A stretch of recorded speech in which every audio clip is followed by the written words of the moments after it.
So ఇంకా రామ్ చరణ్ గారి సినిమాలో కూడా చేసావు. సో చిన్నప్పుడు క్యారెక్టర్ రామ్ చరణ్ది కూడా. అది కూడా చిన్నప్పుడు క్యారెక్టర్. సో అది ఎలా అనిపించింది? అయితే అమ్మ అది ఫస్ట్ ఆఫ్ ఆల్ ఏం జరిగిందంటే మా అన్నలకి ముందు షూట్ నాకంటే. మా అన్నలు జరిగిన తర్వాత వాళ్ళు ఏడుచుకుంటూ వస్తున్నారు క్యారీవాన్కి.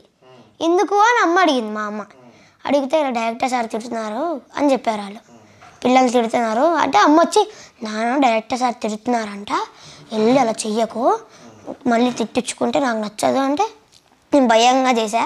కానీ సార్ చాలా క్యాజువల్. సో వాళ్ళకి తిడతారని నీకు తిడతారనుకున్నావా? బట్ నువ్వైతే ఓపెన్గా చేసేది. అది కూడా ఆడిషన్ ఇచ్చేయలేవా? అది కూడా ఆడిషన్ ఇచ్చా. ఒక 10 మెంబర్స్లో ఒక 3-4 ఫైనలైజ్ చేస్తే నన్ను తీసుకున్నాను. అది కూడా చెప్పారు రామ్ చరణ్ గారిది చిన్నప్పుడు? అదంతా చెప్పారు. సో ఆ తర్వాత ఆ సినిమా మొత్తం చూసాక రామ్ చరణ్ గారి గురించి ఏమనిపించింది? రామ్ చరణ్ గారు ఏమనుకోకపోతే చెప్తా. చెప్పు.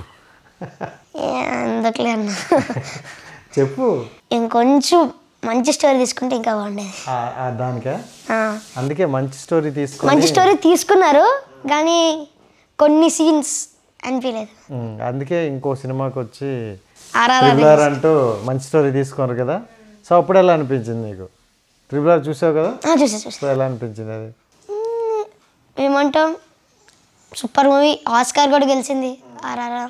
సో దాంట్లో మీ అన్న యాక్టింగ్ అన్నావు కదా ఇప్పుడు, కొంచెం తీసుకుంటే బాగున్నాను, ఎలా అనిపించింది? అందులో అయితే అదిరిపోయింది. రామం రాఘవమే. రామ్ చరణ్ మూవీలు అన్నిట్లో చూసుకుంటే నీకు బాగా ఇష్టమైన మూవీ అది? ఈ RRR. అందులో ఎలివేషన్ బాగుంటుంది. RRR ఇంకా ధృవ, ఆ రెండు బాగుంటాయి. నాకైతే ఆరెంజ్ ఎందుకో బాగుంది అనిపించింది. ఆరెంజ్ నేను చూడలేదన్న. కొంచెం డిఫరెంట్గా ఉంటాడు అందులో. రామ్ చరణ్ని అసలు వేరే లెవెల్లో చూడొచ్చు. సో నువ్వు ఇప్పుడు కాదు ఇంకొంచెం పెద్ద చూడు, నీకు కూడా అలానే అనిపిస్తుంది.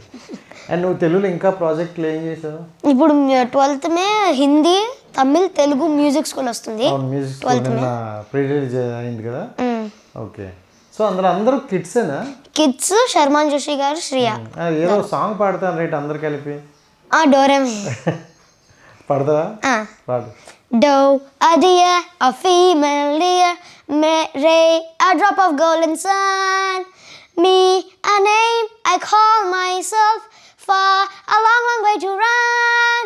So a needle pulling thread, La, a note to follow. So tea, I drink with jam and prayer, that will bring us back to kilo పెద్ద అయితే ఎలా ఉంటాడు, చిన్నప్పుడు ఎలా ఉంటావు అన్నట్టు అనిపిస్తాను నువ్వు. Thank you. సో మంచి మంచి నిఖిన్వి సినిమా చూసావా? కార్తికేయ 2.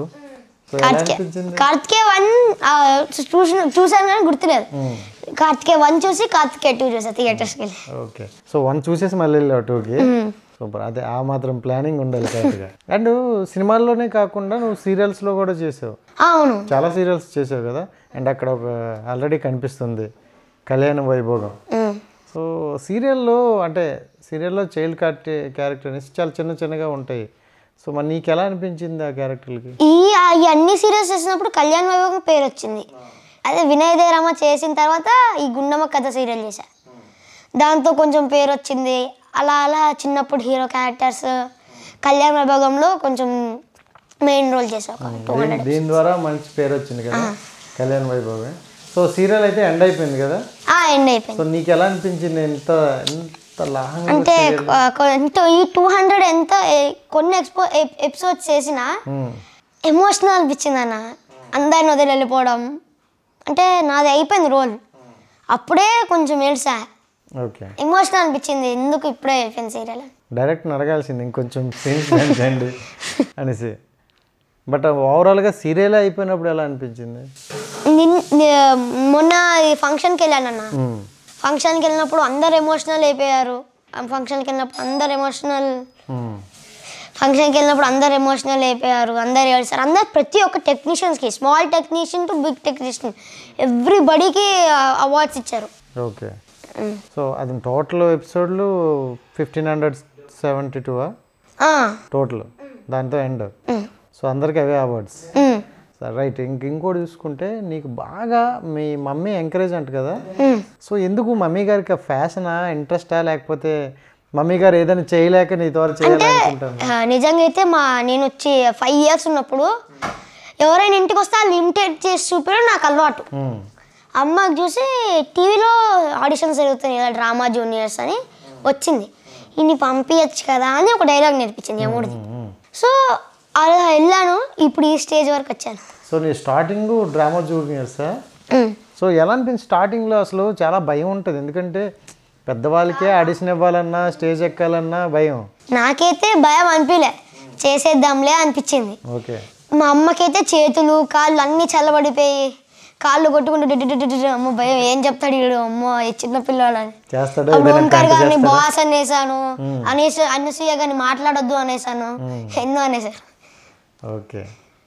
అండ్ రాజుగారి గదిలో కూడా చేస్తావు కదా? అవునన్నా. రాజుగారి మధ్య అప్పట్లో ఆ సినిమా మంచి హైలైట్ కదా. సో నీకైతే పిచ్చ హ్యాపీ నవ్వుకుని ఉంటావేమో. సో ఎలా అనిపించింది ఆ మూవీ? ఓంకార్ అన్న ఈ డ్రామా జూనియర్స్తో చేశారు. నిజంగా అయితే ఈ వినయ విజయరామ వినయ విజయరామ చేయకంటే ముందు ఇది రాజుగారి గది 2 చేశాను. అందులో పైనుంచి కిందకి చూసి నువ్వా కా అంట, అదే సమంత గారు. సో అందులో ఆ క్యారెక్టర్లు వేరు, Samantha different character. So Samantha గారితో కూడా చేయడం అనేది ఫోటో దిగాలని చాలామంది అంటారు. అలాంటి నీకు క్లోజ్లో మంచి షార్ట్స్ కూడా పడ్డాయి. సో ఎలా అనిపించింది? చాలా బాగా అనిపించింది అన్న. అమ్మాయి అయితే నాకంటే 444 హ్యాపీ. సో ఆవిడ దగ్గర మాట్లాడావా సమంత గారితో? సమంత గారిని అప్పుడు కూడా ఇమిటేట్ చేశా. ఏమన్నారు? అరే మీ అమ్మని పిల్లరా, మీ అమ్మ ఎవరో చూడాలి. అమ్మ వచ్చిన తర్వాత మీరు ఎలా పరుస్తారండి ఆయన్ని అంటారు. సూపర్. సో ఆవిడ దగ్గర నుండి ఏమైనా నేర్చుకున్నావు? అంటే అప్పుడు కదా అంత అబ్జర్వ్ జరుగుతామో అన్న. కానీ యాక్టింగ్లో జస్ట్ ఏమైనా ఏడుపు సీన్ ఉంటే ఒక ఆ రోజు ఒక వేరే సీన్ ఉంది, ఏడుపు సీన్ ఉంటే జస్ట్ కళ్ళు మూసుకొని తెలిస్తే నీళ్ళు. She behaves the scene, act చేస్తాను, ఓన్ చేసుకుంటావా? సో అదే నువ్వు చేస్తావా నెక్స్ట్ నుండి? ఇంకా అదే చేయాలి. అంతేనా? సో నీకు బాగా నచ్చిన డైలాగ్ ఒకటి చెప్పు. నాకు నచ్చిన డైలాగా, మన జన్మలకు కారణమై మన రక్తాల్లో పంచుకొని మన జీవితంలో సగభావమైన ఆడవాళ్ళ మీద ఎన్ని ఎన్ని ఎన్ని దారుణాలు సార్, నీచాది నీచంగా క్రూరాది క్రూరంగా కనిపిస్తుంది. ఒక్కడైనా సార్ పట్టించుకున్నాడా, ప్రశ్నించాడా, నిలదీశాడా, పోనీ ఆపే ప్రయత్నం చేశాడా? అసలు ఏం జరుగుతున్నాం మన దేశంలో? మన అమ్మలు, మన అక్కలు, మన చెల్లెళ్ళు, మన కూతురు బయటికి వెళ్తే తిరిగి వచ్చి వారు కింద సార్ భయంగా ఉంటున్నాం, బిక్కుబెక్కమని ఎందుకుంటున్నాం? అరే నా అడవుల్లోకి బాంబుల మధ్య ఎడారిలోకి వెళ్ళిపోతున్నారా? మనలాంటి మనుషుల మధ్య కదా సార్ వెళ్ళేది. ఆడది బయటికి వెళ్తే చాలు సార్, సందుల్లోనూ, రోడ్డుల్లోనూ, బస్సుల్లోనూ, బస్ స్టాప్లోనూ, ఆఫీస్లోనూ, పోస్ట్ ఆఫీస్లోనూ, పార్కుల్లోనూ, కాలేజీలోనూ, ఎక్కడ పడితే అక్కడ సార్ కామంతో చూస్తే కొన్ని వేల కళ్ళ మధ్య నడవాలి సార్ మన స్త్రీ. ఎప్పుడు ఎవడు ఎక్కడ ఏం చేస్తారన్న భయం సార్ మనకి. అరే స్త్రీ అంటే సెక్షనా ఏంటి సార్ ఈ పరిస్థితి? దరిద్రం. పుణ్యభూమి, వేదభూమి, కర్మభూమి, ఇలా ఎన్నో పేర్లున్న మన దేశానికి ఈ కర్మ ఏంటి సార్? మాతృదేవ భవ అని స్త్రీకి పెట్టమన్న మొదటి నమస్కారం ప్రపంచానికే ఎంతో నేర్పించింది, కానీ మనకే ఏమీ నేర్పించలేకపోయింది. ఇదే దేశంలో రావణ రాసులు అనే శిక్షిత్ పర్వతి సీతమ్మ తల్లిని ఎత్తుకెళ్ళాడని కోతులతో కలిసి వాడి సామ్రాజ్యాన్ని సర్వనాశనం చేసిన రాముని చూసి మనమే నేర్చుకోవాలి సార్. ఒక ఆడదాని కొంగులాగినందుకు 18,000 లక్షల మందిని పిచ్చి కుక్కని చంపినట్టు చంపిన మహాభారతం చూసి మనమే నేర్చుకోవాలి సార్.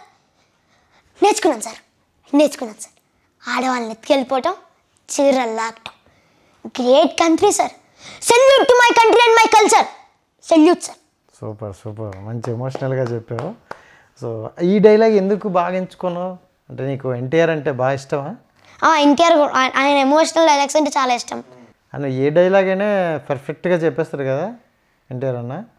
సో ఈ డైలాగ్ ఎందుకు ఎంచుకున్నావు? నీకు చిన్నప్పుడు చెప్పానన్న, అదొక మోటివేషన్ లాగా అనిపించింది, అందరి అంటే లేడీస్కి నచ్చింది.